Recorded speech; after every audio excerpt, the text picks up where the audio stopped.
위하여. 자, 우리가 이제 그 법률행위 이제 성립과 그다음에 이제 효력 요건에 대한 걸로 갔었어요. 그래서 이런 것들을 갖춘다라고 한다면 이제 그 완벽한 유효한 법률행위라고 말씀드리면서 그 당사자 목적 의사 표시의 이런 그 외관 존재하고 그다음에 성립 요건에서 이런 것들이 일반 효력 요건으로서 우리가 이제 당사자 권리 능력, 그다음에 행위 능력, 의사 능력 이런 얘기를 했었고 목적 파트에서 확정 가능, 적법, 사회적 타당성 말씀드렸습니다. 이제 의사 표시 하나의 일반 효력 요건을 기다리고 있는 거고요. 오늘 또 진도 나갈 파트는 특별 효력이죠.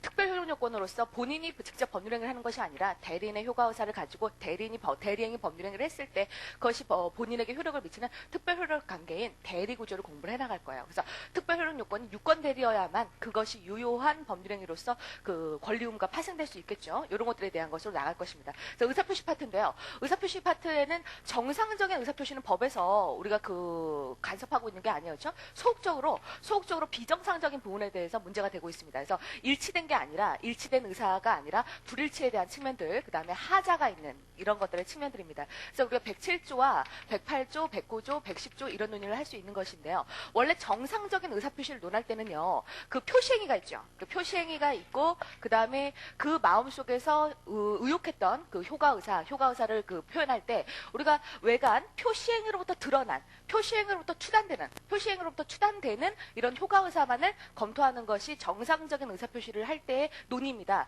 그러나 이렇게 좀 하자 있는 뭔가 무효와 취소가 될 수 있는 이런 하자 있는 의사표시들을 논할 때는요. 하나 더 생각해 보는 거죠. 그래서 외부에 드러난 그 표시행위와 그 의혹했던 그 효과 의사라는 게 있는데 이 효과 의사의 그 표시행위로부터 외관으로부터 드러난 그 추단되는 네가 이렇게 행동했으니까 그런 의사표시가 그런 효과 의사가 있었을 거야 라고 해서 추단되는 그 효과 의사를 검토를 하고요. 그러나 그 진정으로 마음속에서 바랬던 이런 그 내심적인 효과 의사를 여기서 검토합니다. 비정상적일 때는요. 그래서 이런 것들이 일치하지 않은 사실을 당사자도 모르고 의사표시했을 때 중요 부분이라던가 중과실이 없을 때 취소할 수 있는 것들을 얘기를 하고요. 이런 것들에 대해서 알고 있어요. 자기가 일치하지 않다라는 걸 알고 있어요. 그 비진이죠. 비진은 그대로 유효할 수 있습니다. 그러나 이런 사실에 대해서 상대방도 알았거나 안 썼다면 단서에 따라서 이제 무효가 될 뿐입니다. 비진이는 원칙적으로 유효하다는 거 기억하셔야겠고요. 더 나아가 이렇게 일치하지 않는 사실에 대해서 그 단순히 상대방이 알았다라는 것이 아니라 그 상대방과 통모라던가 합의까지 또는 판례 표현에 따르면 양해까지 드러난다라고 하면 그것이 108조가 될 것입니다. 그래서 이런 것들은 이 불일치죠. 요 추단되는 효과 의사와 내심적 효과 의사가 일치되지 않는 불일치에 대한 측면을 다루고 있습니다. 하자 있는 부분에 대해서 이걸 검토하는 거죠. 이건 어떻습니까? 이게 불일치하는 게 아니에요. 일치합니다. 추단되는 효과 의사와 내심적 효과 의사 일치해요. 일치하는데 이 내심적 효과 의사를 결정할 때 상대방의 사경바, 그다음에 제3자의 사경바, 뭔가 하자에 있는 영향을 받았다라는 게 문제가 되는 거죠. 일치를 하는데. 그러니까 이 불일치 측면과 하자에 대한 불일치 측면 107, 108, 109요. 논의고 그다음에 110에 대한 것이 바로 이 그 하자에 대한 측면이 될 것입니다. 효과는 어때요? 암기하실 때는 이제 유무치치고 그다음에 이게 비진이가 원칙적으로 유효하다는 거 주의를 하시기 바랍니다. 107조 보시면요. 좋은 그대로 보시죠. 그래서 이런 그 의사표시는 표의자가 진위 아님을 알고 한 것이라도 그 효력이 있다. 유효합니다. 그렇죠? 상대방을 보호하기 위해서 비진이라 하더라도 유효할 수 있습니다. 더욱더 중요한 것은요. 비진이에 대한 판례 표현들을 기억하셔야겠어요. 그러니까는 김재규 씨 사건에서 그 국가에게 증여계약을 체결했을 때 어떻습니까? 내심적으로 정말 마음속으로 바라는 사항 그것이 진이라고 그러지 않았어요. 법학에서의 진이라는 것은 어떤 것이다? 특정 내용의 의사표시를 하고자 하는 표의자의 생각을 말한다라고 그랬거든요. 그러니까 그것도 그대로 그 비진이 아예 비진이 영역으로 들어오지 않는다는 거 기억하세요. 그건 진이라는 거예요. 그래서 일단 비진이의 영역으로 들어오면 단서로서 무효가 될 수는 있습니다. 그래서 알았거나 알 수 있었을 텐데요. 오히려 이 단서 조항은 마지막 대리권 남용, 대표권 남용일 때 유추 적용하는 그런 조문으로 많이 쓰이고 있습니다. 그리고 의사표시의 그런 그 하자들을 가지고 제3자 보호하는 조항들이 나와야겠죠. 그래서 이런 상대적 무효, 선의의 제3자에게 대항하지 못한다라고 해서 대항하지 못한다죠. 그러니까 이런 선의의 제3자가 무효를 주장하는 것들은 또 가능할 수 있겠죠. 그래서 대항하지 못한다. 선의의 제3자 조항들이 들어가 있습니다. 조문은 선입니다. 우리 107, 108, 109, 110 조문은 선이에요. 조문대로 해석하는 것이 통설 판례입니다. 그죠? 2004년 판례까지 나와 있죠. 그래서 선이 무과실이 아닙니다. 이 선이면 보호되는 거예요. 무과실이 아니라는 거 다설과 판례가 같이 가고 있습니다. 기억하시고요. 108조 통정월 표시는 무효이다라고 하는 거죠. 그래서 한 2, 3분 정도에 우리가 워낙 통정월 표시가 중요하니까 108조 케이스를 한 3분 정도의 빠른 속도 안에 그 대비를 하겠어요. 그래서 공부되셨다는 걸 전제로 해서요. 우리가 이제 갑이라는 자가 갑의 유일한 부동산을 갖다가 을에게 가짜로 이렇게 가장 매매를 합니다. 이 가장 매매를 했기 때문에 가짜로 했기 때문에 사적주의 원칙상 이 매매의 효력은 주지 않아요. 무효예요. 그게 왜 이런 짓을 하냐면 A라는 채권자 강제 집행 들어오려고 그래요. 그러니까 갑의 채권자죠. 갑의 채권자. 강제 집행 들어오려니까 가짜로 이렇게 빼돌리고 여기다 등기까지 갖춥니다. 그러나 이렇게 외관으로 드러난 행위는 가짜 매매이기 때문에 효력을 부여하지 못하는 108조 1항에 따라서 무효입니다. 그러나 이 부동산을 등기라던가 등기 뭐 명의신탁했다고도 이제 볼 수 있겠고 명의신탁으로도 무효도 볼 수 있겠죠. 명의신탁 무효도 볼 수 있겠고 또 하나 어떻습니까? 부동산을 맡겨놨다. 부동산 여기 이렇게 사용 수익하고 있고 그 맡겨놨다라고 했을 때 숨겨진 행위, 은닉행위로선 유효할 수 있겠습니다. 그 은닉행위는 뭐 맡겨놨으니까 뭐 임치계약이라던가 이 정도로 잡아줄 수 있겠죠. 그래서 반드시 근데도 불구하고 이 믿었던 자가 배신을 하죠. 그 제3자에게 이렇게 그 다시 매매를 한다던가 해갖고 등기까지 넘겨주는 경우가 있습니다. 그래서 이런 제3자가 선이다라고 한다면 이 제3자가 보호될 수 있는 방안들 생각하셔야 됩니다. 왜냐면 무효라고 하면은 절대적인 누구에게나 대항 가능한 103조, 104조의 무효도 있겠지만은 무효라고 하는 것이 제3자에겐 대항하지 못하는 상대적 무효도 있거든요. 그래서 이런 의사표시 파트에서는 다 상대적 무효, 상대적 취소가 되는 것이니까 이 제3자가 보호하는 조항들을 생각하셔야 됩니다. 그러나 항상 독자적인 항변 수단으로서 뭘 기억하시라고 했습니까? 부동산 나오면은 시효 취득 생각하세요. 시간의 효과로서 취득할 수 있는 것인지 이런 그 취득 시효요. 그거 생각하시고요. 그다음 동산요. 동산 같은 게 나오면 항상 선의, 공신요. 이런 그 선의 취득을 생각하셔야 됩니다. 이렇게 독자적인 항변 수단은 당연히 갖고 있고요. 이 자가 독자적으로 또 보호되는 거 말고 보호될 수 있는 게 의사표시 파트에서 108조 2항이죠. 108조 2항으로 보호될 수 있는지 논의입니다. 그래서 당사자 포괄 승계인 이외자로서 이런 외관을 믿고 새로운 법률 관계를 한 자라고 표현되고 있습니다. 그래서 어떤 외형상 그걸 믿고 새로운 법률 관계, 그 다음에 당사자 포괄 승계인 이외자이기 때문에 항상 이제 포괄 승계인 이런 개념들, 그리고 여기에 들어가는지 제3자의 범위를 가려내셔야 됩니다. 그 다음에 이제 무효는, 무효와 취소의 이중효를 인정하고 있죠. 우리가 계약을 깰 때 무취해라고 말씀드렸는데요. 무효와 취소의 이중효를 인정하고 있습니다. 그렇죠? 왜냐하면 여기서의 무효는 법률상에 아무것도 존재하지 않는다는 무가 아니에요. 그러니까 이 무효를 취소할 수 있는 그런 것들이 또 있기 때문에 무효와 취소의 이중효를 인정하고 있고 취소와 해제도 어때요? 이중효를 인정하고 있습니다. 물론 무효와 해제는 이중효가 인정될 수 없겠죠. 왜냐하면 해제라는 것은 유효를 전제로 한 개념이기 때문에 이건 인정될 수 없겠죠. 그래서 이런 것들에 대해서 406조 채권자 취소권으로 들어갈 수 있는 것이냐? 가능하다. 그러면 채권자 취소권 어차피 취소와 무효는 계약이 깨진다는 측면에서 똑같아요. 그 다음에 서로가 반환해야 되는 부당이득 반환을 가지고 온다는 점에서도 똑같습니다.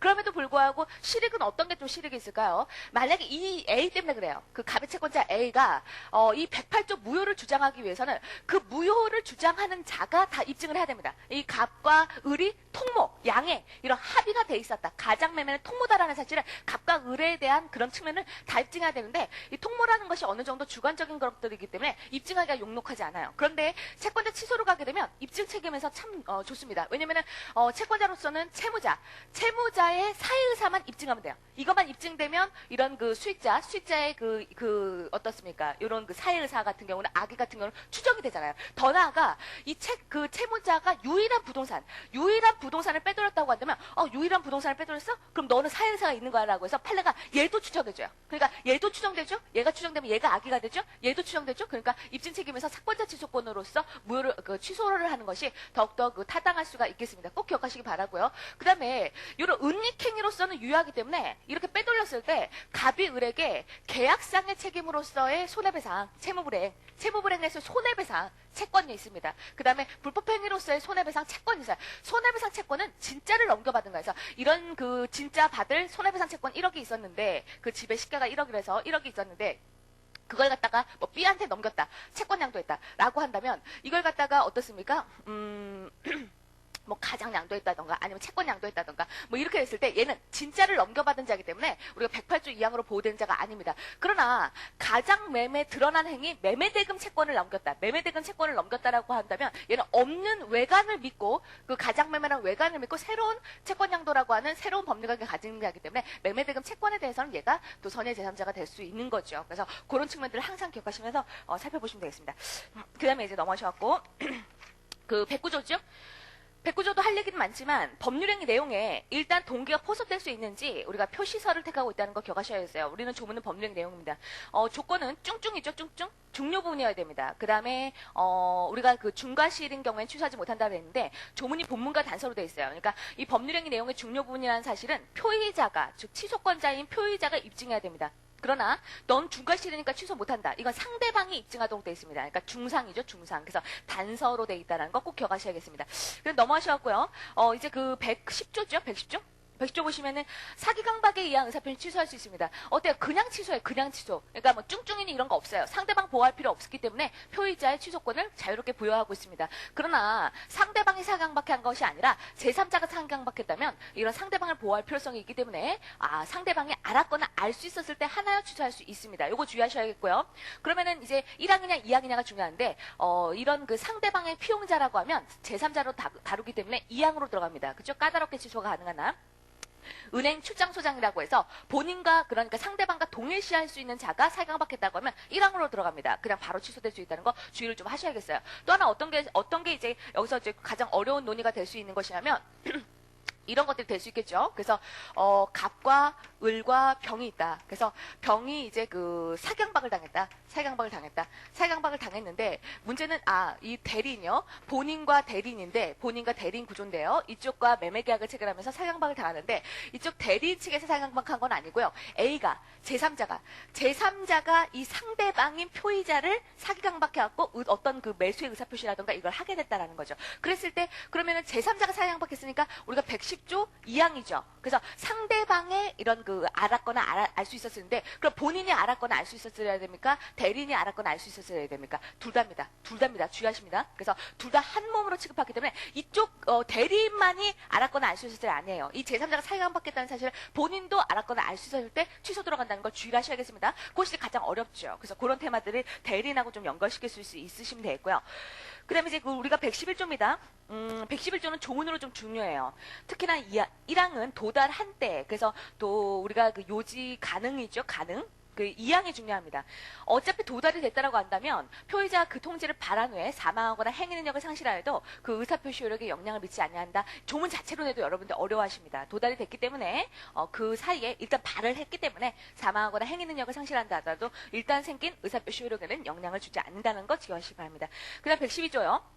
행할 수 없는 자 받을 수도 없죠? 물론 이것에 대한 예외 조항들 16조에서 봤었습니다. 그 다음에 공시송달 제도가 있는데 과실이 없어야 되죠? 과실이 없어야 되고 공시송달은 간주죠. 도달 간주죠. 의제죠. 그런 것들을 하나씩 적어 놓으시면 되겠습니다. 이제 우리가 대리구조를 들어가요. 그러니까 특별효력 요건으로서 대리구조를 들어갈 수 있겠는데요. 그러니까 조문상으로는 오늘까지 공부할 부분이 바로 이제 이번 주에 이제 공부했던 부분이 대리구조입니다. 대리구조는 항상 시험 문제 나오기 때문에 꼭 기억을 하셔야겠어요. 조문 그 자체로도. 일단 어떻게 되어 있냐면은 우리가 이제 그 본인과 그 다음에 대리인과 그 다음에 상대방의 관계죠. 그래서 3명구조입니다. 항상 또 여러분들이 요즘에 많이 논의되고 있는 부분은 누군가와 그러니까 갑과 을과 병이다. 근데 무슨 부동산에 대해서 매매계약을 체결했다. 그러면 매도인이 누구냐? 매수인이 누구냐? 일단 지금 당사자가 누구냐? 지금 계약을 한 지금 상대방 입장에서 이렇게 생각해 본다던가 아니면 또 일치된 의사 당사자가 누구냐부터 시작합니다. 그러니까 대리를 시작하기 전에는 케이스 푸실 때 케이스 풀이 방법이 일단은 여러분들이 당사자가 누구냐 생각하셔야 돼요. 왜냐면 지금 법률 행위를 하는 효과 의사를 바라는 법률 행위를 하는 자가 따로 있고 그 다음에 명의자가 따로 있다. 명의자가 갑대리 을 이렇게 한다면 좋지만 명의자가 따로 있고 법률 행위를 하는 자가 따로 있다. 항상 명의자와 행위자가 일치하지 않을 때 형사소송이든 그다음 민사소송이든 민법이든 이렇게 당사자 확정해야 됩니다. 지금 행동하는 자냐? 계약의 당사자가 아니면 지금 그 서류상에 드러나 명의자냐라는 걸 판단하셔야 되는데요. 당사자 확정을 할 때 우리가 논할 수 있는 게 어떻습니까? 법률행위의 당사자 그다음 법률행위의 목적, 법률행위의 그런 그 의사표시 이런 것들이 뭐죠? 법률행위 이 당사자가 누구냐? 법률행위 목적이 뭐냐? 의사표시가 어떤 것이냐라고 하는 것이 그 당사자가 한 법률행위를 해석하는 거예요. 이 당사자가 한 법률행위를 해석하는 것입니다. 그럼 법률행위를 해석하는 당사자를 확정하는 것 즉 법률행위 해석하는 거예요. 당사자가 누군지는 법률행위 해석하는 겁니다. 그럼 법률행위 해석하는 방법은 자연적 해석, 규범적 해석, 보충적 해석입니다. 자연적 자규보죠, 자규보. 그렇다라고 한다면 당사자를 확정하는 것도 법률행위를 해석하는 거니까 그러면은 자연적 해석으로 먼저 하죠. 그래서 행위자와 행위자와 상대방이 일치한 의사가 있다고 한다면, 그래서 대리인도 자기는 갑을 대리한다라고 해서 갑이 계약의 당사자다 생각을 했고 상대방도 이거는 등기 그 사항이고 이러니까 등기부는 갑으로 돼 있고 행위자는 을이구나, 그럼 얘는 대리인이구나라고 해서 이렇게 얘 계약의 당사자를 갑으로 생각했다. 이렇게 행위자와 상대방이 일치가 의사가 일치한다면 자연적 해석에 따라서 갑이죠. 그러나 만약에 이게 일치하지 않아요. 이쪽에서는 갑이라고 생각했으나 상대방 입장에서는 몸 좋네. 오늘 일단 얘가 좀 뚱뚱하니까 몸이 좋으니까 너가 일하는구만. 이런 식으로 행동했다라고 한다면 을로 생각했어요. 일치하지 않는다라고 한다면 어떻게 해야 되냐? 상대방이 합리적 인간이라면 누구를 그 당사자로 생각했을 것이냐? 상대방의 시각에서 규범적 해석을 합니다. 그렇죠? 규범적 해석을. 그래서 그런 식으로 정해요. 그러면 을로 정해지겠죠. 아니면 아까 자연적 해석 갑으로 정해지겠죠. 이런 식으로 정해지고 나면 당사자 확정이 끝나고 나면 어떻습니까? 3명 구조가 나왔어요. 그래서 갑이 행위자와 그다음에 행위자 을과 그다음 명의자 갑과 상대방이라는 3명 구조가 됐어요. 그러니까 계약의 당사자는 갑인데 행위자는 따로 있다. 이렇게 3명 구조가 되면 이건 대리 구조입니다. 대리 구조로 푸시는 거고요. 이렇게 그 당사자 확정을 한 결과 2명 구조다. 상대방의 시각에서 명의가 중요한 게 아니었다. 니네가 너 지금 눈에 보이는 행위자가 중요했다. 그래서 을과 병만의 관계로서 계약의 당사자는 을로 확정됐다. 이렇게 결정된다면 이렇게 단면 구조죠. 단면 구조라고 한다면 이것은 어떻습니까? 단면인데 이 그 갑의 부동산을 을이 처분한다라고 하면 이것은 보통은 무권리자 권리자도 아닌 자가 이렇게 왜 처분행위를 했느냐 이라고 해서 무권리자의 처분행 케이스로 풀리게 됩니다. 그죠? 이렇게 나눠지게 되죠. 그럼 대리구조로 들어가시게 되면요, 여러분들 항상 그 케이스에서 어떻게 풀어놓으셔야 되냐면, 대리구조에서는 권한이 있어야 특별효력요건을 갖춰서 유효한 법률행위가 되니까 유권이냐 권한이 있느냐, 권한이 부여받았느냐, 대리권 수권행위가 있었느냐, 유권대리냐 살펴보십니다. 살펴보시고요. 그러니까 이렇게 2번, 3번으로 할까요? 3번으로 이렇게 유권대리냐 이렇게 살펴보시고요. 그런데 유권이 아니겠죠. 그래야 뭔가 문제가 생기니까 법학에서 문제가 됐죠. 그럼 유권이 아니면 무권대리입니다. 무권이구나. 그 무권대리면 무효구나가 아니에요. 무권대리라고 하면 유효가 될 수 있는 가능성도 있는 무효이기 때문에 무효긴 무효인데 얘는 이제 유동적입니다. 유동적 무효가 되는 거니까요. 유권대리가 나오면 항상 여러분들이 기억하셔야 되는 건 추표사입니다. 추표사. 그래서 추인이 이런 그 본인의 무권대리 행위지만 본인이 추인권을 행사해서 이걸 덮어주겠느냐, 유효한 계약으로 추인을 해줄 것이냐, 이런 문제와 아니면 상대방 입장에서 115, 116, 119회 조에 표현들을 인정할 수 있는 것이냐, 이것도 안 된다라고 한다면 불법행위 책임, 사용자 책임이라든가 이런 걸 물을 수 있겠느냐, 이건 계약상 책임이고요, 이건 불법행위 책임이고요. 이렇게 넘어갑니다. 그죠? 항상 이렇게 보셔야 돼요. 항상. 그러나 무권리자 처분행위로 들어가게 되면 이제 내연의 남편 케이스 제가 이제 본 수업에서 많이 말씀드렸을 텐데 무권리자 처분행위도 그 진정한 권리자가 추인해줄 수 있어요. 그러니까 진정한 권리자가 추인을 해줬느냐, 추인이 있느냐, 진정한 권리자가 추인을 안 해주느냐, 추인을 해주지 않느냐 라고 해서 나눠서 보시는 거예요. 그래서 진정한 권리자가 추인을 해줬다라고 한다면 추인해줬는데 뭐가 문제돼요? 그러나 계약의 당사자는 안 되잖아요. 진정한 권리자. 계약한 건 아니잖아요. 계약한 건 아니기 때문에 그것을 어떤 소급표를 인정할 그 인정 그 근거를, 논거를 좀 이렇게 잘 해놓으셔야 되는데, 무대사입니다. 그래서, 그거 무효행위를 추인했다. 무효행위 추인으로 논리 조작을 할 거냐, 아니면 대리구조는 아니지만 소급표 때문에 무권대리 추인으로 논리 조작을 할 거냐, 아니면 사적자치 원칙상 소급표를 인정하는 것도 얼마든지 가능하지 않겠냐라고 해서 무대사의 논의로 갑니다. 이런 것들이 이제 네 번째 논의가 되는 거죠. 추인이 없다고 한다면 항상 여러분들은 독자적인 항변수단이요. 그래서 동산이라고 하면 선이스드, 그 다음에 부동산이라고 하면 시효치드 꼭 생각하시고, 그 다음에 추인이 없다고 했을 때는 뭡니까? 혹시 보호될 수 있는 126조라던가, 혹시 대리구조는 아니지만 그래도 126조라던가, 너네들이 뭔가 통정한 거 아니야? 라고 내연하는 편에서 108조 이항이라던가 이런 주장을 하고 있지만 인정될 수 없겠죠. 인정될 수 없고 독자적인 항변수단이라고 할 수 있는 취득요, 시간의 효과로서 취득할 수 있는 취득시효 논의가 논점으로 되겠죠. 그렇죠? 이런 것들로 가겠죠. 그러니까 항상 당사자 확정부터 시작해갖고 대리구조 들어간다는 거 기억하셔야겠습니다. 이렇게 하고 그 다음에 이제 우리가 공부하는 것은 요거죠. 이렇게 그 대리구조 오늘 이렇게 공부해 나가는 거고, 우리가 이제 무효행위 추인 파트에서 무권리자 처분행위를 논하게 되는 것입니다. 뒷부분에 있죠. 그래서 요것들에 대한 거 꼭 기억하셔야겠습니다. 당사자 확정부터 시작된다는 거 봅니다.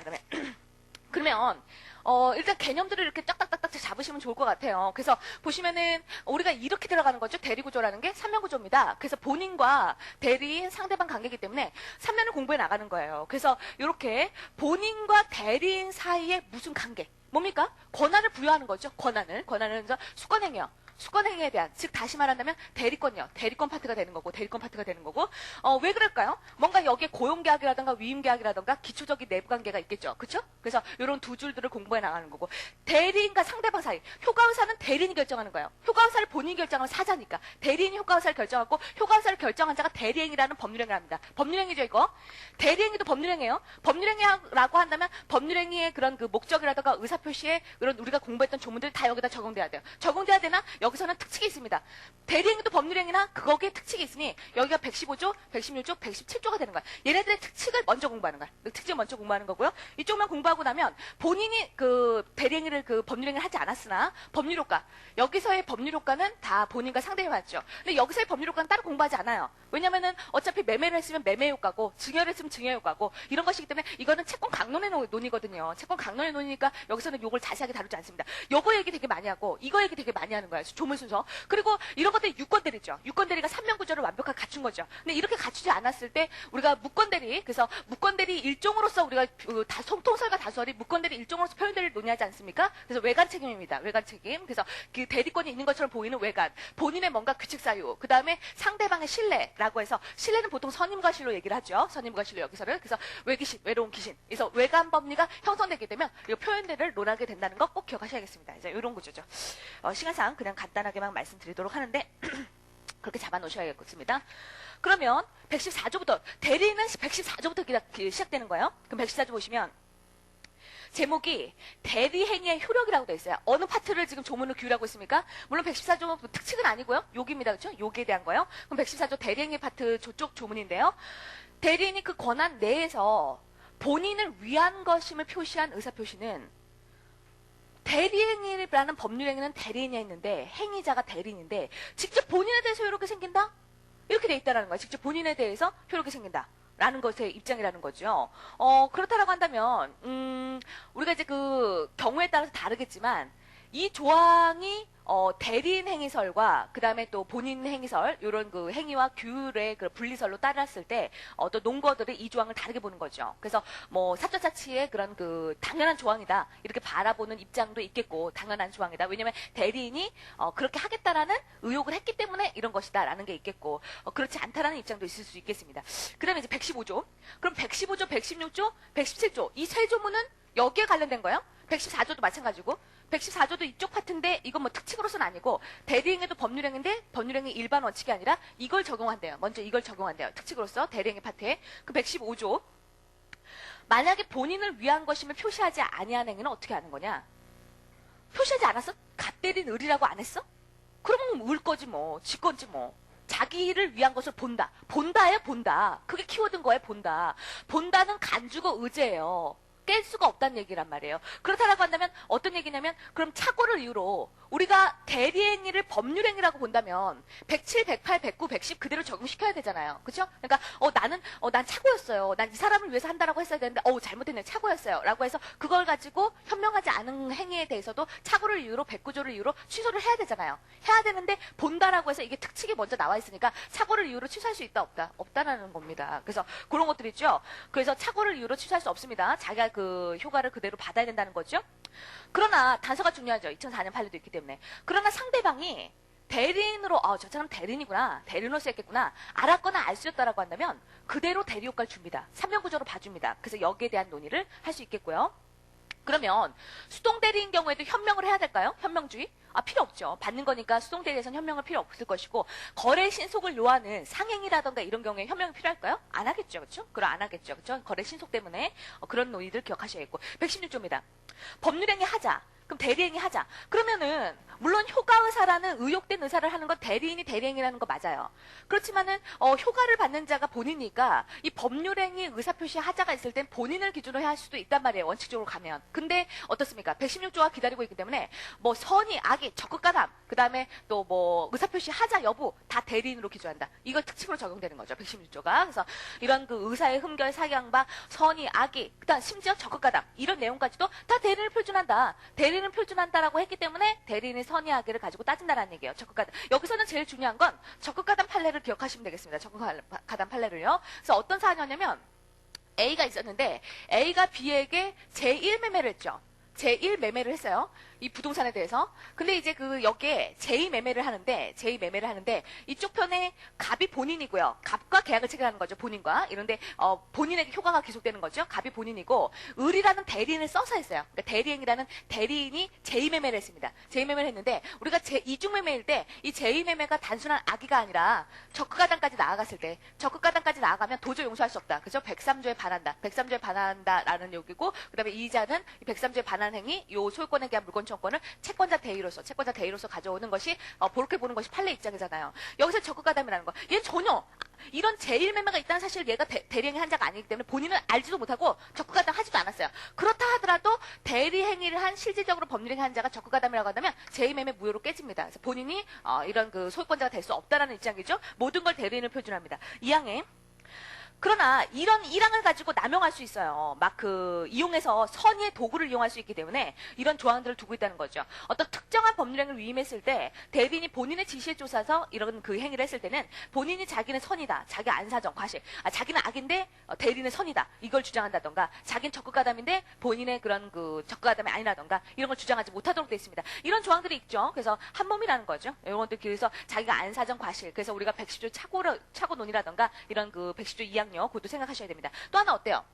117조인데요. 대리행위도 법률행위니까 이 대리행위를 하는 대리인은 법률행위 능력자여야 돼요. 행위 능력자여야 됩니다. 원칙적으로는. 그러나 예외적으로 117조가 특칙으로서 기다리고 있는 거죠. 대리인은 행위 능력자임을 요하지 않는다라고 했어요. 그러면 법률행위 능력자가 아니어도 되지만 효과 의사를 결정하는 자이기 때문에 의사 능력은 있어야 됩니다. 의사 능력은 있어야 됩니다. 그런 것이고 그다음에 이제 118조예요. 118조는 조문이 어디에 논입니까? 여기죠. 이쪽 파트의 논이죠. 118조는 이쪽 파트의 논입니다. 그러면 본인과 대리인의 관계일 때 항상 뭔가를 부여하려면 법률의 규정 아니면 법률행위잖아요. 그러면 법률의 규정으로 대리인이 된 자는 법정대리고 법률 행위로서 대리인이 된 자는 임의대리잖아요. 그러면 법정대리는 법에 이만큼 해라라고 해서 대리권의 범위가 나와 있을 것이고 그다음에 임의대리 같은 경우는 본인이 얼만큼 해라 법률행위 수권행위를 통해서 수여를 해줬을 테니까 그게 다 해석이 돼요. 근데도 불구하고 118조가 두고 있다는 거죠. 왜 그렇습니까? 이 명확하지 않을 때 불명확할 때 그쵸? 이 수권행위를 해석해도 불명확할 때 그때 뭔가 보충적으로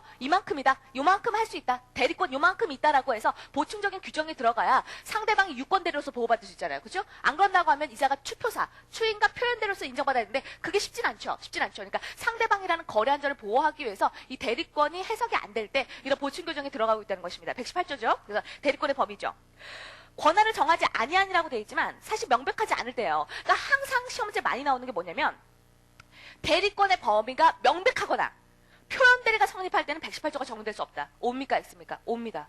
표현대리가 성립했다는 것도 어느 정도 범위가 딱 정해졌다는 거니까요. 여긴 범위가 정해지지 않았을 때 나오는 조문이라는 거, 보충규정이라는 거 잊지 마세요. 보이게죠, 보이게. 그래서 보존행위고요. 이용 계량행위는 성질이 변하지 않는 행위에 논의를 할 수 있는 것입니다.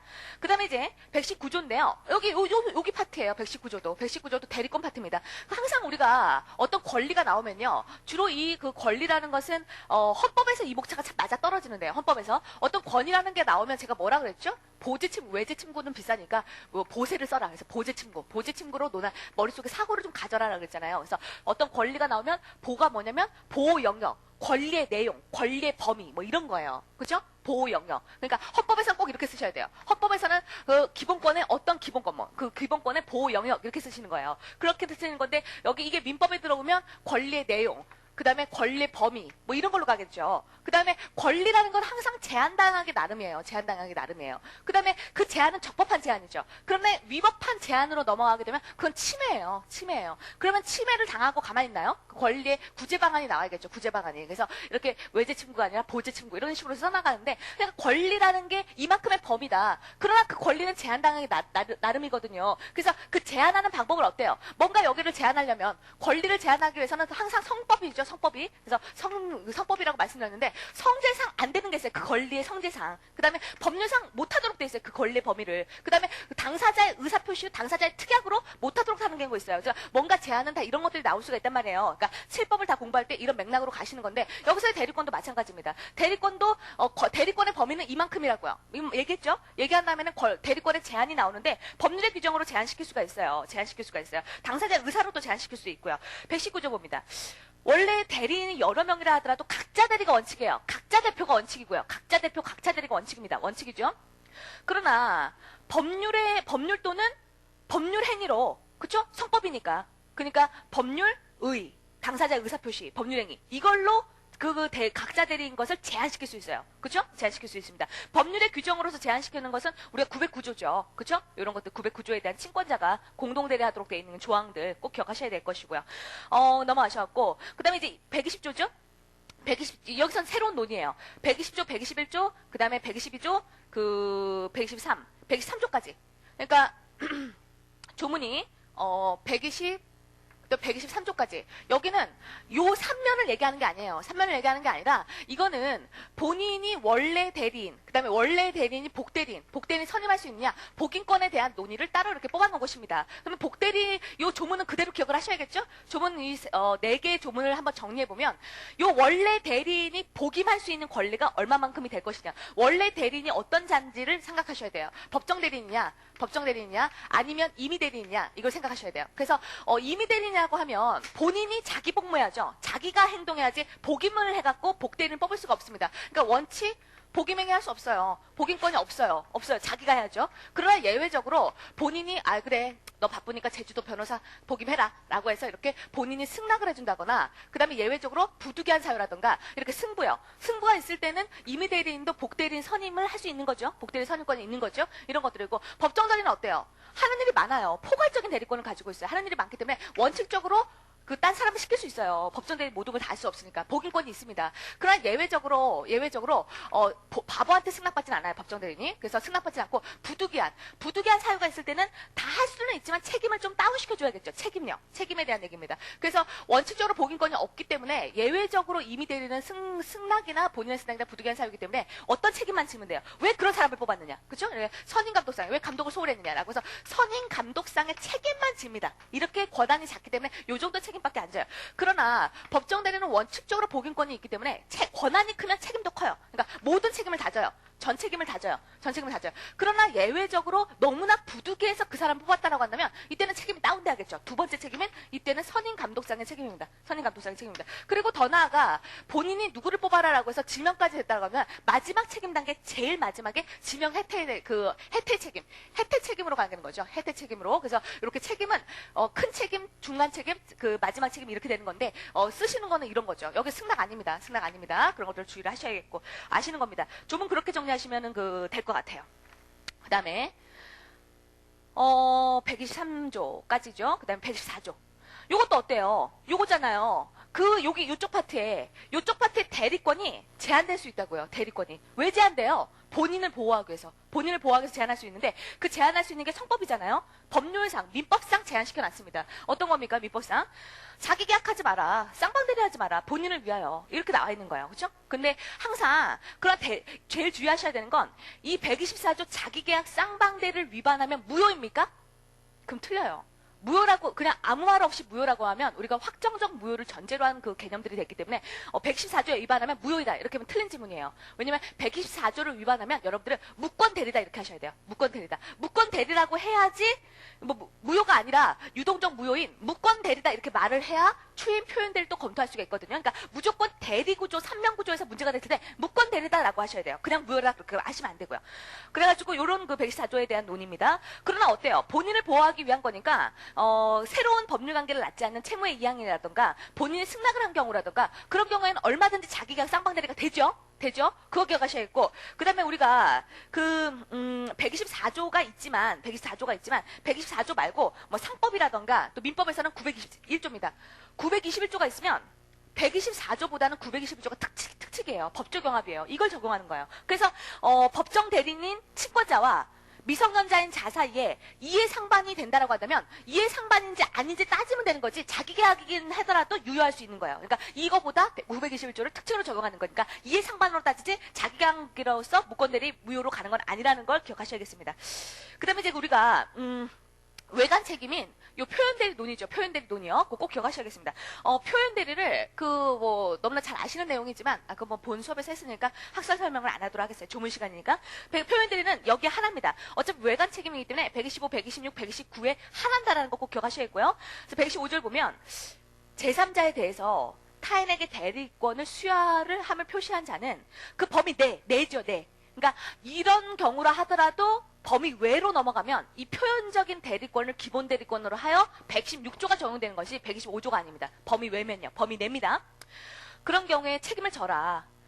본문과 단서로 돼 있어요. 즉 다시 말씀드리면 앞에 본문은 표현대리입니다 라고 해갖고 표현대리를 주장하는 상대방이 입증 책임을 져요. 그러면 그러나 부분은 뭐예요? 표현대리처럼 보이나 너는 선의무과실이 아니니까 너한테는 내가 표현대리 책임 못 지겠다라고 해서 그러나 단서, 상대방의 선의무과실은 본인이 입증 책임이죠. 그렇죠? 그러니까 법률요건 분류설에 따르면 입증 책임이 달라지죠? 이런 걸 조문으로 좀 확인하시기 바랍니다. 또 하나 조문에서 뭐라고 되어 있냐면 수여함을 표시한 자라고 되어 있어요. 그러니까 대리권 수여함을 표시한 자라고 되어 있으니까 법정대리 적용한다 안 한다. 동설 판례가 적용하지 않는다. 임의대리에만 나온다라는 거 기억하셔야 했고 또 하나 그러면 수여함을 표시한 자. 그러면 보호되는 상대방은 통지를 받은 상대방만이냐 아니면 옆에서 살짝 엿들은 그런 상대방한테까지 표현되는 책임지냐 그런 사람한테 지지 않는다. 통지받은 상대방한테만 진다라는 것도 기억을 하시라는 거 해놓으셔야겠고요. 그럼 대리권 수여 표시라는 건 우리 민법은요. 민법뿐만 아니라 칠법 다 명시묵시 불문입니다. 아주 예외적인 판례 몇 가지 빼놓고는요. 이 명시묵시 불문이에요. 그러니까 꼭 대리인이라는 명시적인 표시를 해줘야 되는 건 아니고 묵시적인 추단할 수 있는 명칭이라든가 명의대어 이런 것도 대리권 수여로 다 볼 수가 있는 것입니다. 116조는 할 얘기가 많죠. 그래서 116조는 여러분들이 잠깐만 먼저 정리를 해놓으시면 126조의 논의는 일단 요건요. 요건을 갖추면 그 표현들이다. 그러면 계약상의 책임져라. 효과는 그렇게 가는 거니까. 요건은 기nom정입니다. 기본 대리권이 존재하고요. 넘는 행위가 있고 정당한 이유가 있어야 됩니다. 기본 대리권의 종류는 불문입니다. 공법상의 대리권이건 어떤 것이건 상관없고요. 일상가사 대리권도 기본 대리권으로 잡아주는 것이 통서판례 입장입니다. 그죠? 기본 대리권 종류 상관없어요. 이것이 공법상의 대리권이라 하더라도 상관없어요. 등기를 신청하는 행위 그런 것이라 상관없는데 넘는 행위요. 이 넘는 행위는 사법상 행위여야 돼요. 넘는 행위는 사법상의 행위여야 대리가 적용되는 거지 넘는 행위가 공법상의 행위이면 그건 대리가 적용되지 않아요. 넘는 행위가 소송행위면 소송행위 공법상의 행위는 대리가 적용되지 않아요. 그러니까 넘는 행위는 반드시 사법상의 경우여야 120조를 적용한다는 것입니다. 이건 상관없지만 꼭 동종일 필요는 없어요. 다른 종류의 것이라도 상관없고요. 그 다음에 상대방의 이런 정당한 이유라는 것들이 논의될 수 있겠습니다. 조문을 보시면요. 넘는 권한의 법률행위 했어요. 뭔가 기본 대리권이 있는데 상대방은 이런 것에 대해서 정당한 이유가 있어요. 근데 지금 조문이 본문으로만 돼 있어요. 조문이 하나로 돼 있잖아요. 마침표 하나. 그러니까 이 정당한 이유에 대해서도 법률요건 분류서 판례대로 따른다면 정당한 이유. 저 정당한 이유 있습니다. 그러니까 이 효력을 주장하는 자가 다 입증해야 되죠. 그러니까 상대방, 표현대를 주장하는 상대방이 이 정당한 이유까지 다 입증해야 되죠. 그렇죠? 그러니까 여러분들 1차 시험 보실 때는 중과실 이제 본문 단서를 2차 시험 같은 건 필요 없지만 조문 보문되지만 1차 시험은 조문을 주지 않으니까 그러면 중과실, 차고에서 중과실 상대방이 입증합니다. 단서 있었기 때문에 중상이죠. 이것도 어때요? 본문에 있어서 표현대를 주장하는 상대방이 입증하니까 정상이죠. 그래서 중상, 정상. 그래서 빨리빨리 가서 푸시고 오시면 되는 거예요. 그렇게 되는 거고 정당한 이유요. 정당한 이유에 대해서도 간단하게 한번 정리를 해놓으셔야 되겠어요. 정당한 이유를 간단하게 말씀드리면 이거죠. 기시를 보려면 책이 있어야 된다. 기시책 두 문자는요. 그래서 왜 125조와 조문이 틀려요? 선임과실로 안 돼 있잖아요. 그러니까 정당한 이유를 판단하는 기준이 뭐냐라고 해서 다수혈과 판례는 똑같이 선임무과실이다. 우리가 115조, 119조와 똑같이 126조도 선임무과실이 바로 정당한 이유다. 선임무과실이 있으면 정당한 이유다. 이렇게 보이지만 소설은 어때요? 뭔가 기본 대리권 가진 자는 넘는 경우가 많으니까 본인 보호도 필요하다. 우리 조문에 정당한 이유가 됐으니까 왜 따로 써놨겠느냐라고 해서 좀 더 엄격한 기준이 필요하다라는 거죠. 이영조 선생님이 견해요. 그러니까 선임무과실을 부른 다수혈 판례에 따르다면 보통인 일반인의 관점에서 선임무과실 판단하면 돼요. 엄격한 기준으로 가지고 다시 한번 잣대를 가져야 된다는 건 법관, 즉 이성인이죠. 법관이에요. 보통 이성인을 기준으로 판단합니다. 그럼 시기도 여기서 나눠져요. 다수혈과 판례는 시기는 일반인의 기준으로 판단하기 때문에 선임무과실이냐 아니냐 대리행위라는 할 때 법률행위 할 때 법률행위 시에 선임무과실이면 돼요.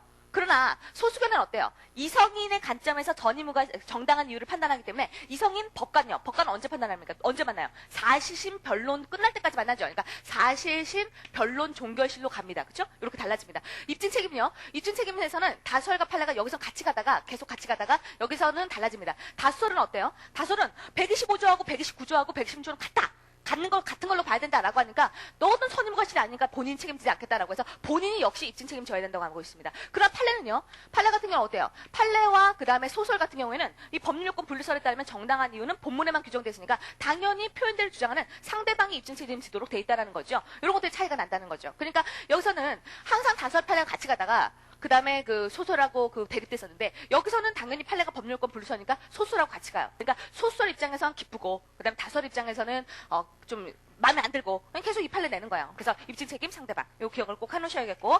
그 다음에 이제 그 127조입니다.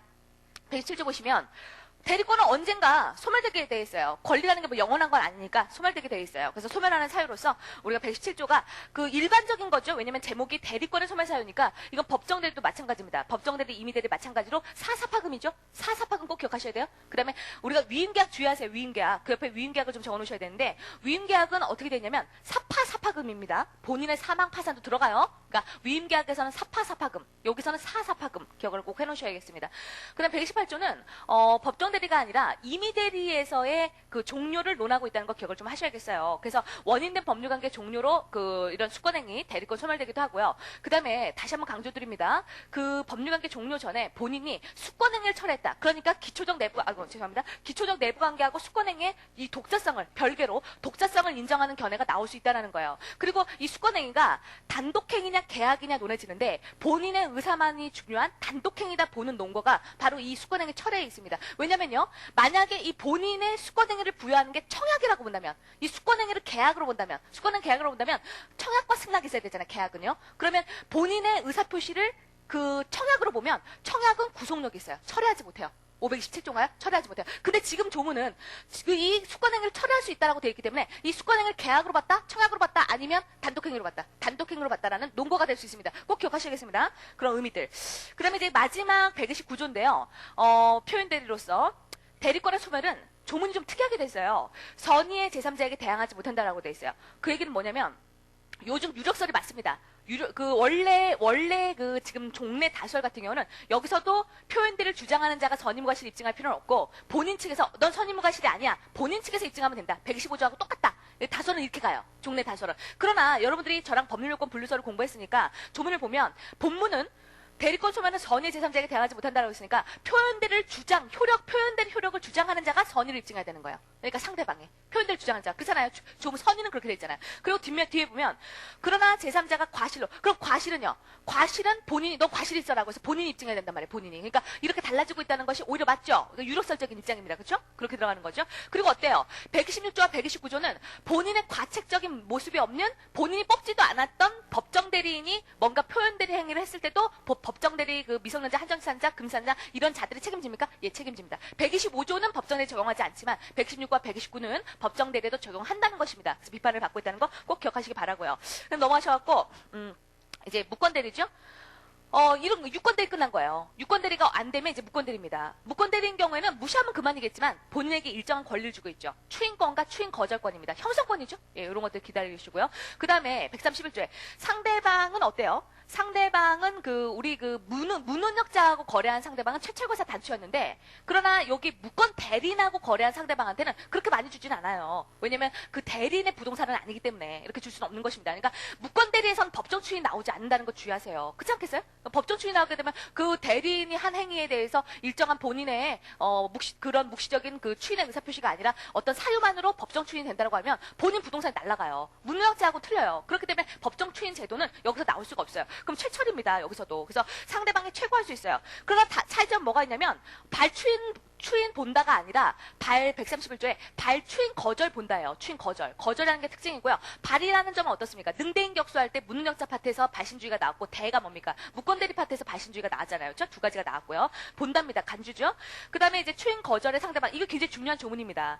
본인이 추인을 하든 추인을 거절하든 상대방에 대하여 하지 않으면 상대방에 대항하지 못한답니다. 대항하지 못한다. 그러면 추인권과 추인 거절권은 대항하지 못한다는 거니까 꼭 상대방한테 해야 돼요? 그건 아니잖아요. 그 대항만 못할 뿐이니까 무권대리인한테도 할 수 있습니까? 예, 무권대리인한테도 할 수 있는 거예요. 그 다음에 또 어떻습니까? 그 상대방으로부터 그 부동산을 전득받은 자 그런 사람한테도 할 수 있어요? 예, 그런 사람한테도 할 수 있다는 거예요. 그래서 대항하지 못한다는 그 의미만 꼭 기억하시기 바라고요. 그래서 추인을 하게 되면 이 133조 때문에 문제예요. 무권 대리 행위를 본인이 덮어주긴 덮어주는데 추인을 하게 되면 이 추인권이라는 게 소급표를 가진 형성권이라는 것입니다. 소급입니다. 무권 대리 추인은 소급표가 있어요? 예, 소급표가 있어요. 그러니까는 무권 대리 추인에서는 133조에 이렇게 소급표가 있다 보니까 무권리자 처분 행위는 무권 대리가 아닌데도 소급표 때문에 자꾸 쓰려고 하는 것이 판례 태도였다는 거죠. 소급표 때문에. 근데 무효행위를 추인할 때는 무권대리 추인하고 틀리게 무효행위 추인은 조문에서 소급표가 없습니다. 그 주의를 좀 하시죠. 지금 소급표가 있다는 거. 항상 소급표가 나오면 제3자 보호조항이 따라 나옵니다. 그 다음에 134. 134는 이제 어떻습니까? 이제 무권대리 행위의 그 지금 130조부터는 뭐냐면 130조부터 135조까지는 무권대리인 경우에 그 협의의 무권대리에 적용되는 그 조문들이 될 수 있겠죠. 그럼 134조에 상대방은 최고권도 있고 철회권도 있습니다. 철회권은 선철이죠. 여기도 선철이죠. 선철. 그래서 선인 경우에 된다라는 것들 기억을 하셔야겠고요.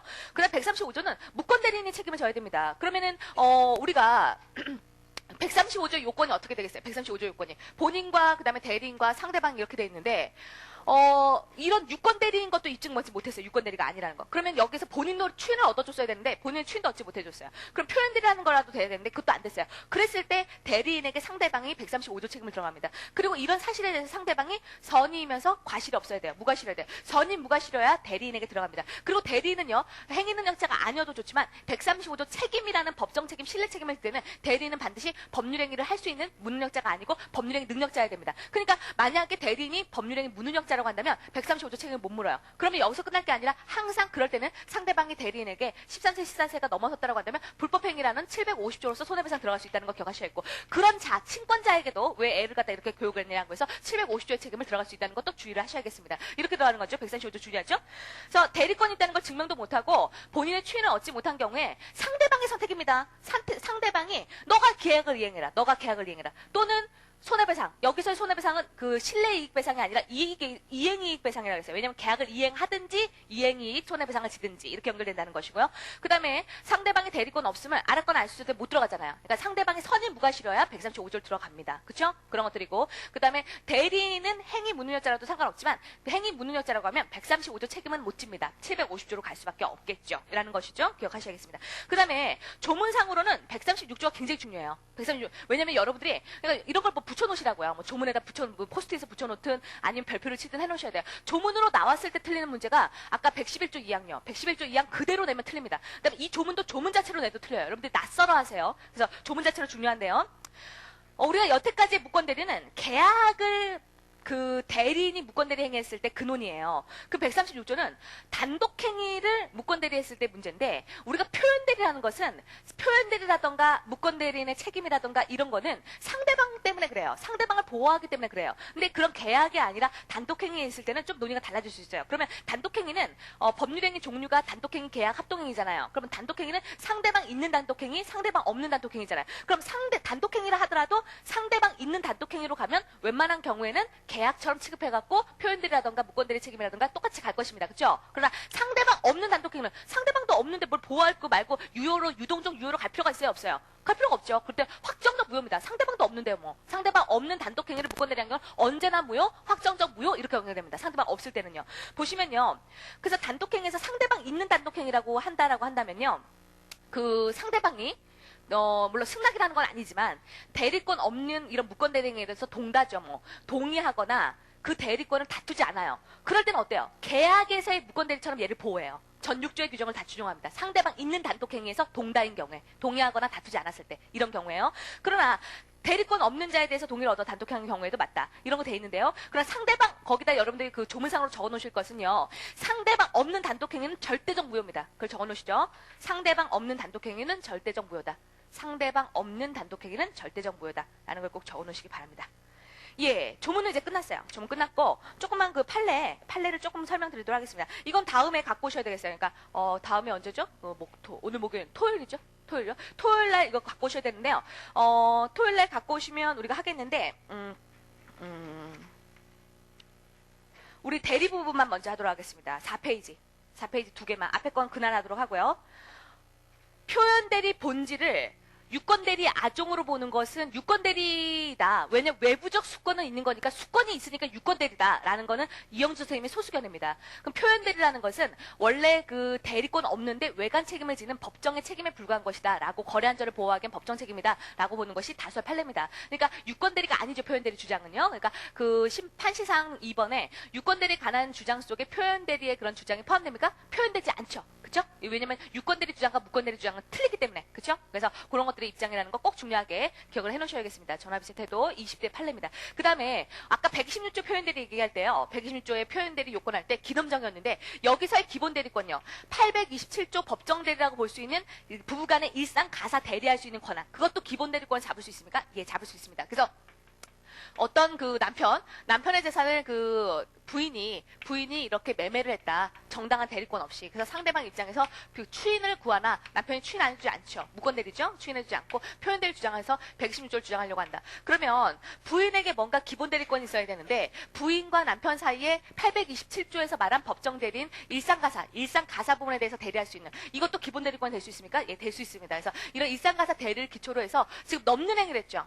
남편 부동산을 매매한다는 넘는 행위를 했죠. 그래서 이 넘는 행위에 뭔가 특별수권이 있었을 것이다라는 상대방의 정당한 이유가 있다면 상대방의 표현들이 126조로서 보호될 수가 있습니다. 그러나 부부간이기 때문에 이 정당한 이유는 굉장히 엄격하게 간다는 것이 판례 입장이 될 수 있겠습니다. 그것도 기억하시죠? 그래서 일상가사 대리권 그런 거니까 엄격하게 갔기 때문에 일상가사 대리권은 기본 대리권 하지만 정당한 이유가 있다고 볼 수 없었죠. 그래서 표현들을 인정하지 않았던 거예요. 그 영역안은 들어가지만 그렇죠? 두 가지 판례가 중요 판례로 꽂혔고 나머지 사건들은 토요일 날 하도록 하겠습니다. 그래서 토요일 날 민총을 한번 다 정리할 기회가 있겠네요. 저 민총 조문까지 다 정리할 테니까 그때 뵙도록 하겠습니다. 수고하셨습니다.